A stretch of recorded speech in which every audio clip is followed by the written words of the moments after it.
ఆయన భూమి అంతముల వరకు చూచుచున్నాడు. ఆకాశము కింద జరుగునంతటిని తెలుసుకొనుచున్నాడు. గాలికి ఇంత బరువు ఉండవలెనని ఆయన నియమించాడు.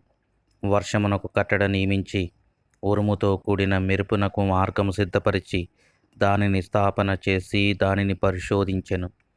గాలి బరువునే మనం పీడనం అంటున్నాం. గాలి బరువు తగ్గినప్పుడు అల్పపీడనం ఏర్పడి సముద్రం అల్లకల్లోలంగా మారుతుంది.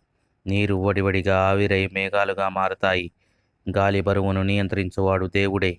సముద్రంలో పరిస్థితులు ఎప్పుడు ఏ విధంగా మారుతాయో మనం గ్రహించలేం. సముద్రంలో ఏర్పడిన అల్పపీడన ప్రభావం వలన ఒక్కొక్కసారి భూకంపాలకు కూడా కారణమవుతుంది. సముద్రం పైన అల్పపీడనం కారణంగా అలలు ఉవ్వెత్తున ఎగసిపడినప్పుడు ఆ అడుగు భాగమున ఉన్న పీడనం అత్యధికమై భూమి పునాదులను తాకటం ద్వారా భూకంపాలు సంభవిస్తున్నాయి.